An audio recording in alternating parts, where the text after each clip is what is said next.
Hay un sonido que los mexicanos de cierta edad reconocen antes de ver el auto. Un cascabeleo metálico, suave, casi conversacional, que viene desde atrás. Un motor que no ruge sino que platica. Y cuando lo escuchas en una mañana fría, cuando arranca y encuentra su ritmo con esa vibración particular que ningún otro auto reproduce, algo en el pecho se mueve. No es nostalgia exactamente. Es el reconocimiento de que estás ante algo que fue completamente honesto contigo toda la vida. Don Aurelio Cisneros lleva 43 años con las manos metidas en motores de Volkswagen Sedán. Su taller en la colonia Sonaca, en Puebla, huele exactamente como huelen todos los talleres donde alguna vez se reparó un bocho, aceite quemado, gasolina vieja. Hule caliente y algo que no tiene nombre pero que cualquiera que creció cerca de uno reconocería con los ojos cerrados. En la pared cuelgan 6 motores distintos, limpios, ordenados de izquierda a derecha como una familia en foto de boda. El más pequeño cabe casi en una mochila escolar. El más grande apenas supera al primero en tamaño. Todos son boxer de 4 cilindros. Todos refrigerados por aire. Todos nacidos del mismo concepto. Y sin embargo, me dice don Aurelio mientras limpia sus manos con un trapo que ya no puede ponerse más negro, cada uno de estos motores es una historia completamente distinta. Eso es lo que muy poca gente entiende del bocho. Todo mundo cree que fue siempre el mismo auto. El mismo diseño, el mismo motor, la misma fórmula repetida sin cambio durante 4 décadas. Es comprensible pensarlo porque visualmente el Volkswagen Sedán apenas cambió entre 1964 y 2003. La silueta era constante e inconfundible. Pero debajo de esa carrocería que no cambiaba, algo sí evolucionaba. Algo respondía a México, a sus carreteras, a su altitud, a sus crisis, a sus regulaciones, a las exigencias de millones de propietarios que pedían más sin querer pagar más. 6 motores distintos latieron bajo esa tapa trasera entre 1964 y 2003. 6 corazones mecánicos que contienen la historia completa de cómo un auto diseñado en la Alemania de preguerra se convirtió en el vehículo más mexicano que México jamás produjo. Cada motor representa una época. Cada motor resolvió problemas que el anterior no podía enfrentar. Y hay secretos en esa evolución que los manuales nunca documentaron. Modificaciones implementadas en silencio. Decisiones de ingeniería que explicaban por qué algunos bochos llegaban al 1.000.000 de kilómetros mientras otros morían antes de los 100.000. Esta es la historia de esos 6 motores. No es solo mecánica. Es la historia de un país que encontró en un auto pequeño, simple y suficiente, un espejo de sí mismo. El primer motor que latió bajo la tapa trasera de un Volkswagen Sedán ensamblado en Puebla desplazaba exactamente 1.192 centímetros cúbicos. Para ponerlo en perspectiva, eso es menos que muchas motocicletas modernas. Generaba 40 caballos de fuerza a 3.900 revoluciones por minuto. 40 caballos para mover un auto completo con pasajeros.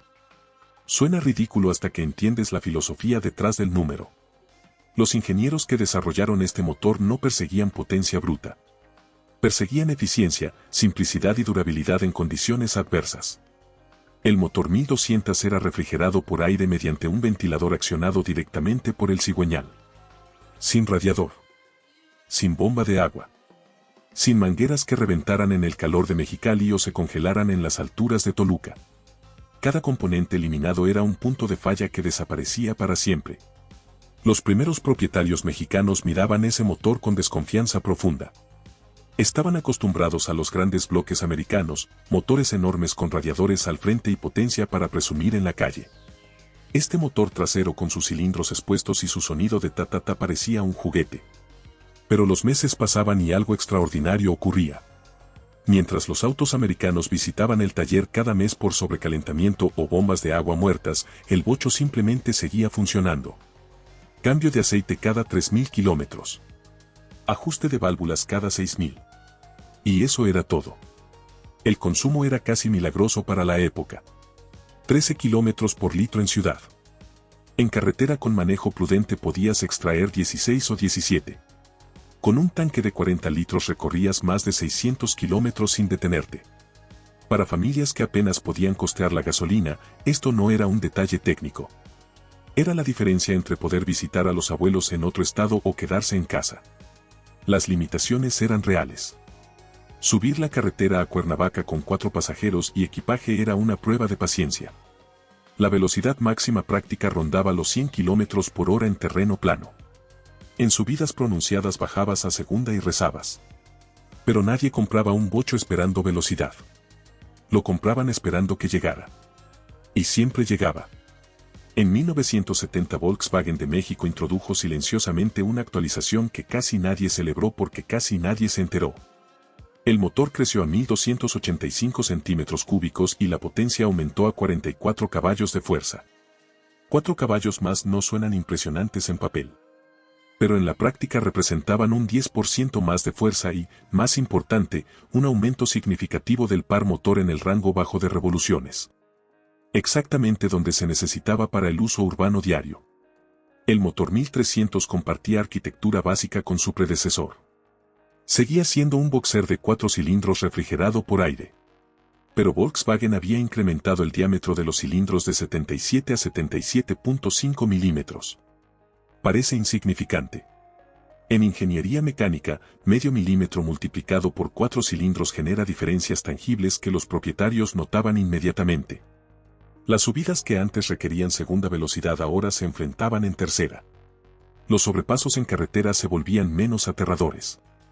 Durante estos años la planta de Puebla perfeccionaba sus procesos. La calidad de ensamblaje mejoraba constantemente. Los proveedores mexicanos aprendían a fabricar componentes con tolerancias cada vez más precisas. El contenido nacional del bocho superaba ya el 60%, convirtiendo al sedán en un producto genuinamente mexicano. Había un orgullo tácito en eso. No estábamos simplemente ensamblando un auto diseñado en Alemania. Lo estábamos fabricando, mejorando, adaptando a nuestras necesidades específicas. El motor 1300 también introdujo mejoras en confiabilidad que pasaban desapercibidas para el usuario común pero eran cruciales para la longevidad. Los cojinetes principales del cigüeñal recibieron mejor metalurgia. El sistema de lubricación se optimizó para garantizar mejor flujo de aceite incluso en arranques en frío. El carburador se calibró específicamente para la gasolina mexicana y para la altitud de la Ciudad de México, situada a 2.240 metros sobre el nivel del mar, donde el aire contiene aproximadamente 23% menos oxígeno que al nivel del mar. Estos detalles nunca aparecieron en la publicidad. Pero los mecánicos experimentados los notaban. Los motores 1300 duraban más, funcionaban más suavemente, requerían menos ajustes. El motor que definió la época dorada del bocho llegó en 1973. Desplazaba 1.493 centímetros cúbicos exactos y generaba 44 caballos en sus primeras versiones, optimizados pronto a 46. Pero las cifras no cuentan la historia completa. Este motor transformó la personalidad del sedán. El aumento de cilindrada se logró incrementando tanto el diámetro como la carrera de los pistones, generando un motor con carácter completamente diferente. Más para bajas revoluciones, mejor respuesta al acelerador, capacidad de mantener velocidades de crucero más altas sin forzar el motor. Por primera vez el bocho podía sostener cómodamente 100 km por hora en autopista sin sonar como si fuera a desintegrarse. Los taxistas adoptaron masivamente esta versión. El motor 1500 demostraba ser prácticamente indestructible bajo el castigo diario del trabajo. Había unidades documentadas superando 400.000 kilómetros con el motor original, solo con mantenimiento preventivo básico. Algunos llegaban a 600.000. Estas no eran excepciones aisladas. Eran lo normal cuando el motor recibía cuidado adecuado. Varios factores convergían para crear esa durabilidad extraordinaria. La refrigeración por aire eliminaba los problemas de sobrecalentamiento que mataban motores convencionales. El diseño boxer con cilindros horizontalmente opuestos generaba menos vibraciones, reduciendo el desgaste. Las revoluciones de operación eran relativamente bajas. El motor alcanzaba su potencia máxima a solo 4.000 revoluciones por minuto, comparado con motores modernos que operan rutinariamente a 5 o 6.000. El 1500 era casi perezoso. Pero esa pereza era longevidad disfrazada. Durante los años del motor 1500 el bocho alcanzó su apogeo cultural. Era omnipresente en el cine mexicano. Dominaba las calles como taxi. Era el primer auto de prácticamente cualquier profesionista joven. Volkswagen vendía más de 100.000 unidades anuales en México. La planta de Puebla operaba 3 turnos. Familias enteras dependían económicamente de su producción. Era un ecosistema industrial completo construido alrededor de un motor que cabía en el maletero de sus competidores. En 1985 Volkswagen introdujo el cambio más significativo en la historia del motor del bocho. La cilindrada creció a 1584 centímetros cúbicos generando 50 caballos de fuerza. Pero lo verdaderamente revolucionario estaba oculto bajo la superficie. Por primera vez el motor incorporaba un sistema de control de emisiones contaminantes. Llegaba el convertidor catalítico, un cilindro metálico en el sistema de escape que mediante reacciones químicas convertía gases tóxicos en compuestos menos dañinos. Llegaba la inyección de aire secundario. Llegaba el sistema de recirculación de gases del cárter que capturaba vapores de aceite en lugar de liberarlos a la atmósfera. Para los ingenieros estos cambios eran fascinantes. Para los propietarios eran invisibles hasta que algo fallaba. Y ahí comenzaron los problemas. El motor 1600 con control de emisiones era significativamente más complejo que sus predecesores. El convertidor catalítico podía obstruirse si se usaba gasolina con plomo, algo común en México donde la gasolina sin plomo apenas comenzaba a distribuirse. La inyección de aire secundario dependía de una bomba eléctrica que frecuentemente fallaba. Las mangueras de vacío que controlaban diversos sistemas se agrietaban con el tiempo causando problemas difíciles de diagnosticar. Los mecánicos de la vieja escuela odiaban estos sistemas.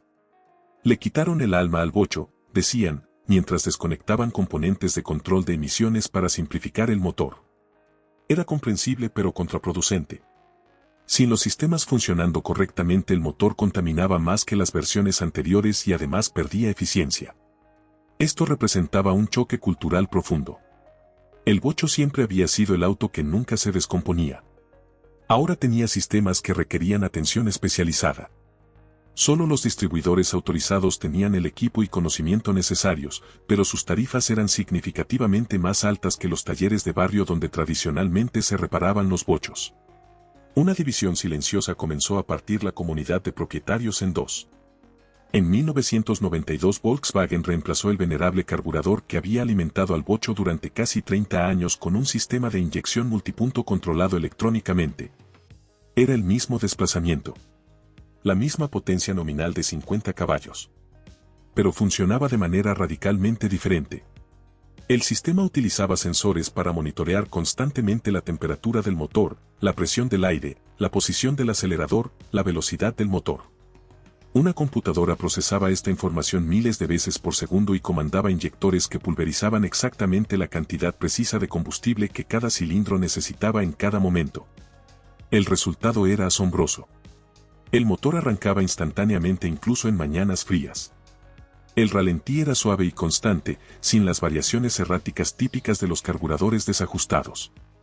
La respuesta al acelerador era inmediata. Y el consumo de combustible mejoraba hasta un 20% comparado con versiones carburadas equivalentes. Sin embargo, había un lado oscuro. La inyección electrónica introducía una dependencia de componentes que no existía antes. La computadora, los sensores, los inyectores, la bomba eléctrica de combustible de alta presión. Todos requerían diagnóstico especializado cuando fallaban. Un sensor de temperatura defectuoso hacía que el motor consumiera gasolina excesiva. Un inyector parcialmente obstruido causaba fallas intermitentes imposibles de diagnosticar sin equipo computarizado. Los mecánicos que habían reparado bochos durante décadas con solo destornilladores y llaves españolas se encontraban de pronto obsoletos. No podían diagnosticar problemas de inyección electrónica. No entendían los diagramas eléctricos. Una generación entera de talleristas vio cómo su experiencia se volvía irrelevante de la noche a la mañana. Surgió una nueva clase de técnicos jóvenes con osciloscopios y laptops en lugar de llaves y martillos. El bocho, ese auto eternamente accesible, comenzaba a requerir servicios que no cualquiera podía proporcionar. El último acto llegó en 2003. Volkswagen anunció que cesaría la producción del sedán. Las razones eran múltiples e inevitables. Las normas de emisiones se volvían cada vez más estrictas y el motor refrigerado por aire luchaba por cumplirlas. Los estándares de seguridad exigían bolsas de aire, frenos ABS, zonas de deformación programada, todo incompatible con un diseño de 1938. El mercado quería aire acondicionado, dirección asistida, ventanas eléctricas, tecnologías que el bocho no podía incorporar sin dejar de ser lo que era. Pero Volkswagen decidió que este auto legendario merecía una despedida digna. Programaron una producción limitada de 3.000 unidades llamadas Última Edición, todas en un color exclusivo llamado azul Aquarius, un azul metálico profundo que brillaba bajo la luz como agua del Caribe. Estas unidades finales llevaban el motor 1600 con inyección electrónica en su versión más refinada. 11 años de producción desde 1992 habían resuelto la mayoría de los problemas de confiabilidad temprana. Los sensores eran más robustos, los inyectores más duraderos, la computadora tenía programación optimizada. El 30 de julio de 2003 la última unidad salió de la línea de producción en Puebla. Trabajadores con décadas de experiencia ensamblando bochos observaban con lágrimas evidentes. Algunos habían comenzado sus carreras instalando motores 1300 en los años 70. Habían visto toda la evolución. Habían ensamblado cientos de miles de unidades. Y ahora con este último sedán azul brillante cerraban un capítulo de sus propias vidas tanto como de la historia automotriz mexicana. Ese motor final era simultáneamente el más avanzado y el más nostálgico. Incorporaba tecnología que Ferdinand Porsche jamás imaginó en 1938, pero mantenía la arquitectura básica que él diseñó. 4 cilindros horizontalmente opuestos refrigerados por aire ubicados en la parte trasera. Era evolución sin traición a la esencia. Era progreso que respetaba el pasado. Camina por cualquier ciudad mexicana hoy y los verás cada vez menos. Algunos todavía circulan, es cierto. Bochos veteranos con sus motores todavía latiendo contra todo pronóstico. Pero cada año son menos. Cada año más sucumben al óxido que devora sus carrocerías desde adentro. Más son abandonados porque sus dueños murieron y sus hijos quieren autos modernos con pantallas táctiles. Los mecánicos que realmente entendían estos motores también desaparecen. Don Aurelio tiene 71 años y sus hijos no aprendieron el oficio. Su conocimiento, acumulado durante décadas de ensuciar las manos con aceite negro, no tiene heredero claro. Las refacciones también se vuelven escasas. Los proveedores que fabricaban pistones y cojinetes específicos para estos motores han cerrado. ¿Para qué seguir produciendo componentes de un auto que dejó de fabricarse hace más de 20 años? Hay una comunidad de entusiastas que preserva la llama. Gente que dedica fines de semana enteros a restaurar bochos, a mantener vivo el conocimiento técnico necesario para mantenerlos funcionando. Organizan talleres donde mecánicos veteranos enseñan a nuevas generaciones cómo ajustar válvulas, cómo sincronizar el encendido, cómo leer bujías para diagnosticar problemas. Es hermoso y triste simultáneamente. Hermoso porque demuestra que algo verdaderamente significativo no se olvida fácilmente. Triste porque sabemos que es una batalla contra el tiempo que no se puede ganar para siempre. Estos 6 motores representan una filosofía de diseño que hemos perdido. Una filosofía que dice que puedes tomar un concepto sólido y mejorarlo gradualmente sin traicionar su esencia. Que no necesitas reinventar todo desde cero cada 5 años. Que la verdadera innovación a veces significa refinar lo que ya funciona en lugar de perseguir novedades por el simple hecho de ser nuevas. Desde 1964 hasta 2003 estos motores evolucionaron de 1200 a 1600 centímetros cúbicos, de carburador a inyección electrónica, de 40 a 50 caballos. Y sin embargo el primero y el último eran reconociblemente familia. El Volkswagen Sedán no fue solo un auto. Estos 6 motores no fueron solo máquinas. Fueron los latidos mecánicos de varias generaciones de mexicanos. Fueron la prueba de que algo bien diseñado y honestamente construido puede perdurar casi indefinidamente. Ya casi no quedan. Pero mientras exista aunque sea uno todavía funcionando, mientras haya un último motor que arranque en una mañana fría y ronronee con ese sonido inconfundible, el espíritu del bocho sigue vivo. No era potencia, no era lujo, no era velocidad. Era suficiencia. Era honestidad. Era todo lo que hemos perdido en nuestra obsesión moderna con lo nuevo, lo complicado, lo desechable. Y por eso merece ser recordado.